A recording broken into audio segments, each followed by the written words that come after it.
Chapter 1.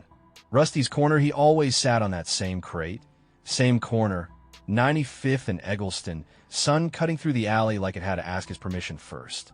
The block moved different when Rusty was out. Kids lowered their voices. OG stood straighter. No one blasted music too loud near his spot. It wasn't fear, it was respect, the kind you don't earn from talking. Rusty didn't talk much anyway, not unless you had to hear it. He'd been that way since '68, when the Outlaw Supreme Gangsters planted their flag in Roseland. He wasn't alone back then. 100th Street Sam and Ulysses Floyd, U.S., moved with him. They weren't just hitters. They were builders. Brick by brick, corner by corner. Cold, silent, strategic. Rusty was the youngest of the three, but he moved like the one who knew how it all ended. Sharp eyes, razor hands, pocket always heavy, but never flashy. He wore his loyalty in black and blue. That morning, the sky was the same color as his rag. "You heard?" a young cat named Demo asked, eyes bouncing up and down the block. Rusty didn't turn his head. "If you gotta ask, you wasn't supposed to know," he muttered, voice low and slow. Demo shut up quick. He wasn't even supposed to be in earshot. Rusty was waiting on word from Angel. Angel didn't get his name from any heavenly source. He'd been stomping out drama from 87th to 109th since he was 13. Hands like bricks. Face clean. No tats. He was the calm before you died. And then there was Hickey Nut, locked up in Joliet at the moment, but still sending word through kites that bent the rules of space and time. He had pull, the kind that made prison guards nod before they spoke. Those three, Rusty, Angel, Hickey, were Larry's picks. Hand-chosen by Hoover himself when the disciples and gangsters aligned into something deeper. Larry didn't pick at random. He picked like a chess player. Rusty was his bishop. Quiet, dangerous, precise. The block knew it too. When word came that some folks were getting reckless inside the BHDN, looking to break structure, Rusty didn't react. He just shifted his weight on the crate and pulled his rag tighter. It was almost time. Chapter 2.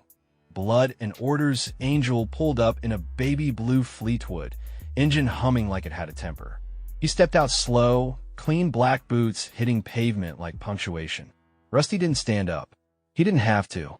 Angel handed him a folded paper without saying a word. Rusty took it, slid it into his pocket without reading it. That wasn't for here.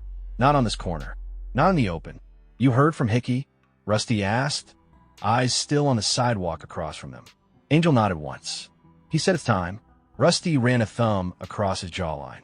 So be it. There wasn't much else to say. That's how it went with men like them. You didn't waste breath on what was already understood. Hickey's message wasn't about words, it was about action. The split had been brewing for a minute now. Some BHD sets on the south side were trying to play power games, push the older structures aside. Rusty and his crew weren't with that. They weren't about chaos. They were about code. If the nation was cracking, they'd carve their own name from the pieces. By nightfall, they were posted up at 107th and Racine. The Racine Court's apartments stood like concrete tombstones in the moonlight, each window a dark eye watching them work. Rusty lit a Newport, smoke curling around his face like incense at an altar. "We ain't abandoning Hoover," he said, "but we ain't crawling behind nobody either." Angel grinned. "Then we stamp it." And that's how it started. Not with a shootout, not with fireworks, but with a name whispered into brick. Lynchmen. Black gangster lynchmen. A set born in silence, under the pitchfork, but walking a path just left of center. Not a rebellion, an evolution. Loyal to the folk, loyal to the G, but built for their own. By sunrise, the word was moving through alleyways like a rumor with weight. Rusty had claimed his corner, and now he had his own nation. Chapter 3. The rise of Coopville. The move to Coopville wasn't a retreat, it was strategy. Racine Courts was too hot. Too many eyes. Too many whispers. Rusty wanted something tighter, something they could claim from the inside out. He found it between 115th and 118th, where the blocks curved like clenched fists and the old head still ruled with presence instead of pistols.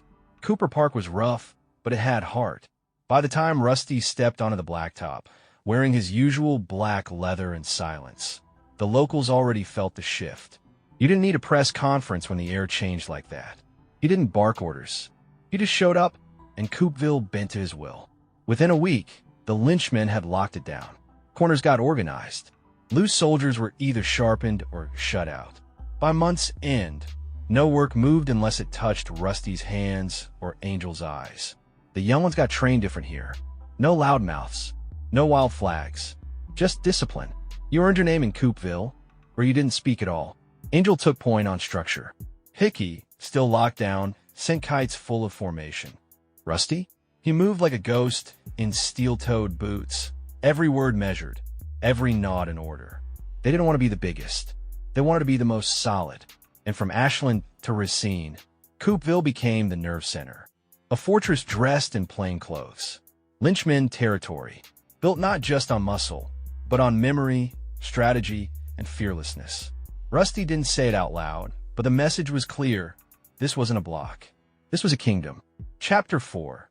3 kings, 1 code. They weren't brothers by blood, but in the city of back doors and cold steel, Rusty, Angel, and Hickey were tighter than most families.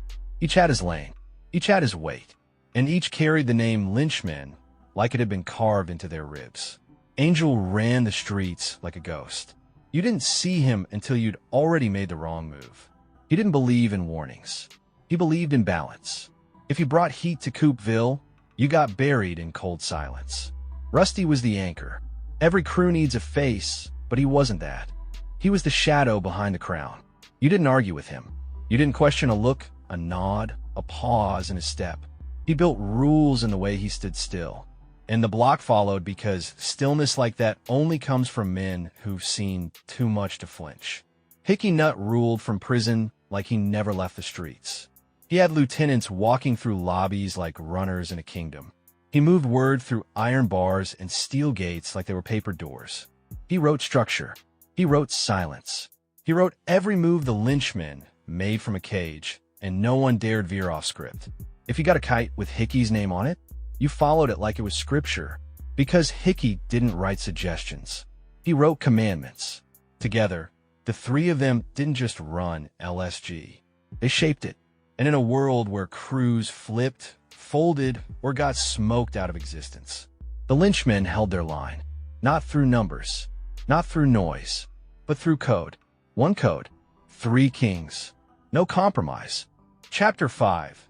Tension in the ranks of the nation was shifting, and the air in Coupeville started to taste like smoke, thin, bitter, and warning of something deeper coming. Word spread that some BGD cliques up north were moving reckless, getting loud, moving product without checking in, dismissing the old structure like it was dead weight. Rusty didn't say much about it, but Angel could see the tension behind his stillness. "They forgetting," Angel said one night, both of them watching the basketball court go quiet under the streetlights.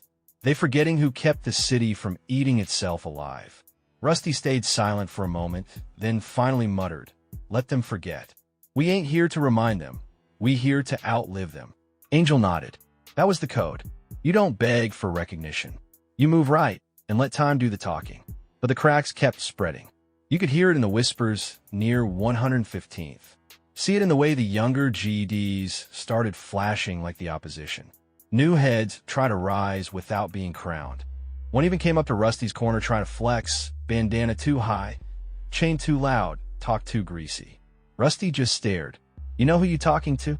Angel asked, stepping in before the kid got himself ghosted. "I know this ain't 69 no more," the shorty snapped. Rusty leaned forward, voice cold. "And yet here I am." That was all it took. The young blood stepped back like gravity, just got heavier. His heart knew something his mouth forgot. Because whatever drama was cooking inside the BGDN, one thing remained true. Rusty was a pillar. You don't move a pillar by shouting at it. You break your voice, and the pillar stays standing. Chapter 6. The birth of LSG. It wasn't announced. It wasn't broadcasted. It wasn't even spoken at first. The name just appeared, Lynchmen, like it had always been there, like the streets had been waiting for it. It started inside Racine courts, at the edge of a stairwell where 3 soldiers stood, Rusty, Angel, and a young rider named Petey who'd earned his respect in silence. They were tired of the loose talk, tired of the fractures, tired of watching something sacred turn sloppy. "We ain't breaking off. Rusty said, calm and low. We anchoring down. If they want to lose the structure, let them. We gon' build tighter. Angel nodded. What we calling it? Rusty looked past them, like the name had been written on the walls years before they arrived. Lynchmen. We still folk. Still gangster. But we move our own way. And that was it. No blood oath. No chant. Just a decision in the dark, under the shadow of bricks and flickering hallway light. By morning, word traveled through the back alleys of Coopville like a new wind. The black gangster lynchmen were in motion. Not a betrayal. Not a new nation. Just a focused branch of men who weren't built to follow chaos. They followed discipline. They followed order. They followed the pitchfork, but on their own terms. The LSG wasn't about size. It was about precision. About respect that didn't need to be spoken. About standing so still the block had no choice but to orbit around them. They didn't burn bridges. They built their own street and named it Lynchmen. Chapter 7. Lynchmen Law. There were no written rules, just movements. No posted guidelines, just expectations. And if you didn't catch on, you didn't belong. That was Lynchmen Law.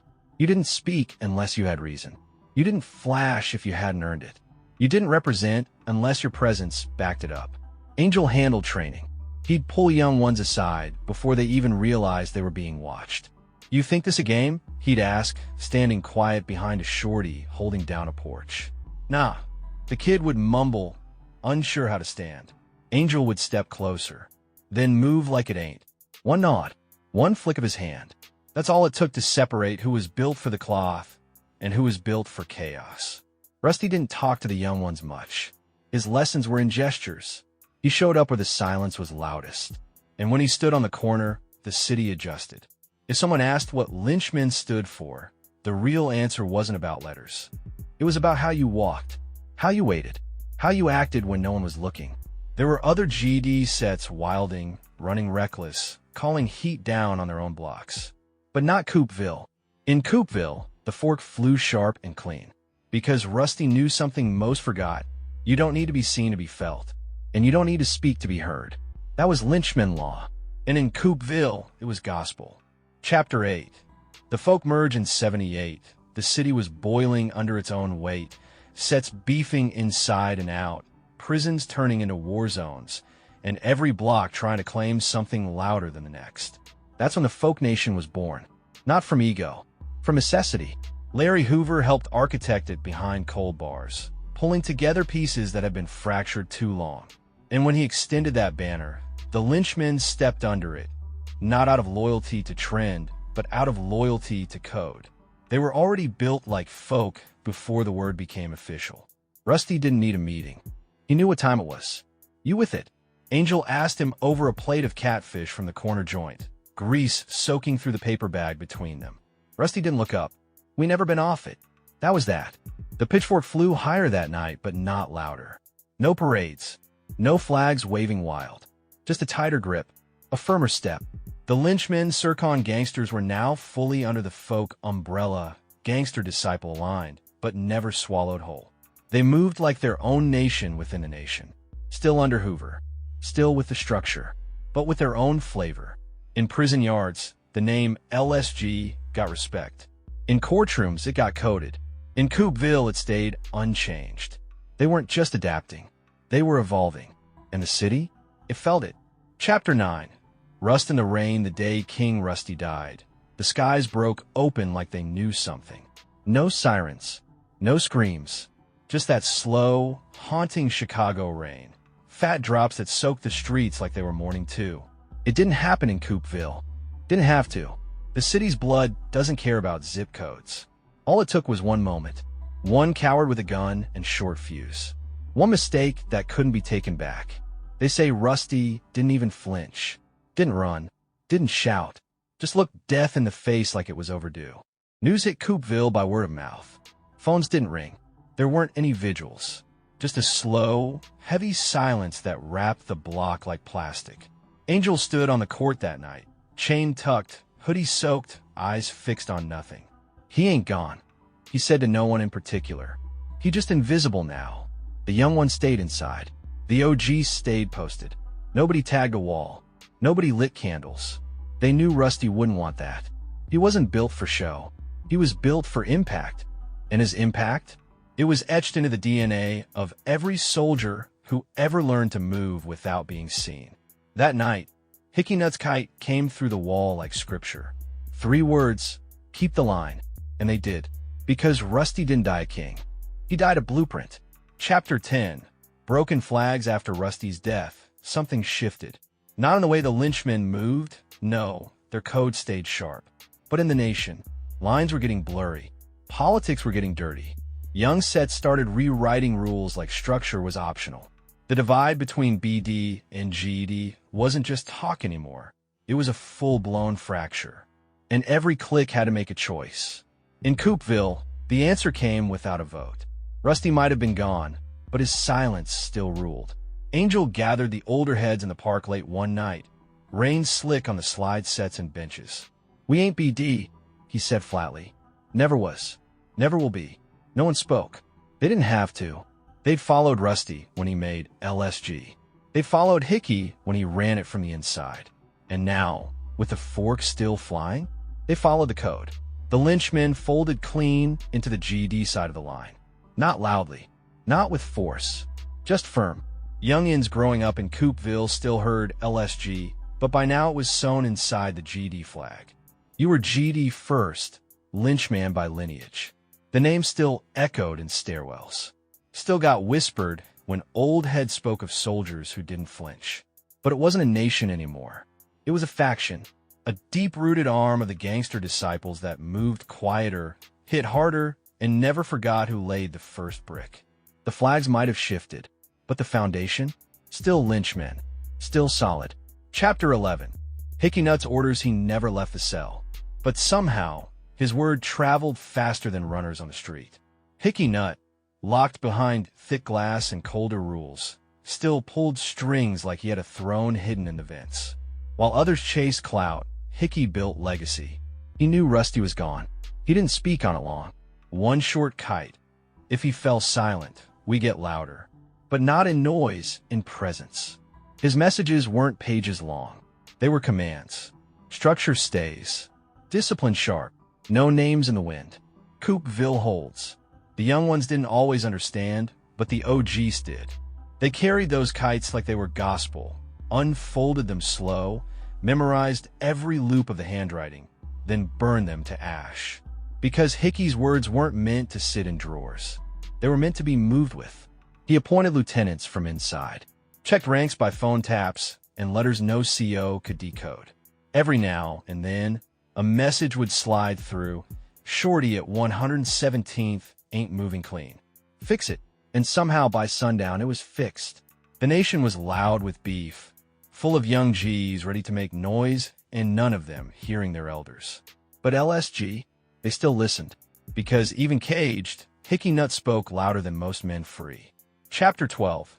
The fold. By the time the 80s cracked open, most crews were yelling their sets into every corner of the city. Spray paint, hand signs, war stories shouted in bus stops and barbershops. But LSG, they moved different, quieter, sharper, and now they were fully under the GD umbrella, not absorbed but aligned. The fold wasn't a funeral. It was a reinforcement. Rusty had laid the bricks. Hickey held the foundation. Now it was time to cement. The young heads coming up didn't know the weight behind the Lynchman name. They just saw the fork, saw the black and blue, and thought it started with them. They didn't know the stairwells that had been patrolled by silent soldiers. Didn't know how close Coopville came to becoming its own city within a city. But they moved in it, and that was enough. Because now, saying, "I'm GD from Coopville" meant something extra. It meant you came from the tree of Rusty. It meant Hickey Nut's structure still shaped your steps. It meant you didn't just rep the nation. You understood it. No more separate meetings. No more side banners. But in Coopville, the old heads still said it under their breath. We LSG. Not separate, just solid.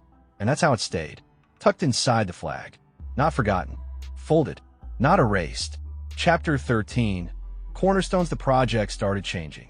Some buildings came down, others rotted from the inside. Families moved out. New names moved in. But Coopville still stood. Not because it was safe, but because it had something most neighborhoods lost: cornerstones. Not bricks, Not buildings. People. Men who remembered the first rules. Men who still walked like Rusty might turn the corner at any moment. Men who knew LSG wasn't just a name, it was a blueprint. OG Rel ran a barbershop out of an old garage near 116th. Never had a sign, just a worn-out chair, some clippers, and a pitchfork carved into the mirror frame. He didn't cut for money. He cut for respect. Youngsters came through for fades and lessons. He'd lean in with the clippers buzzing and say things like, "Loyalty don't make noise. Talk less, move tight. You ain't GD till you carry the weight quiet." No one questioned him, not even the wildest shorties, because Rel had bled in stairwells for this. Carried Rusty's last message in his shoe for 3 nights before delivering it. Watched Angel walk out of shootout without breaking stride. He wasn't a barber. He was a cornerstone. All around Coopville, they held the line. Old heads without credit. Soldiers with no names and songs. Just weight in their steps and history in their silence. And because of them, LSG never crumbled. It became part of the foundation beneath every fork thrown in that zone. Unseen, unshakable, still holding. Chapter 14. Whispered names the streets don't do ceremonies. They do rumors. And in Coopville, the name Lynchmen didn't echo. It lingered. Passed between locked jaws and lowered voices.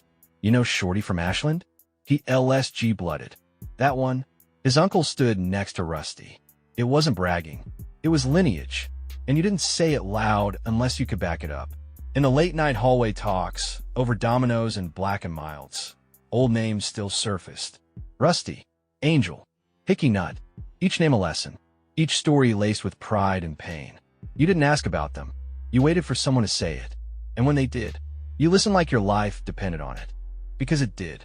One night, a young buck tried to tag a wall on 117th, sprayed LSG bold and crooked, then posted it on his page. By morning, it was scrubbed clean.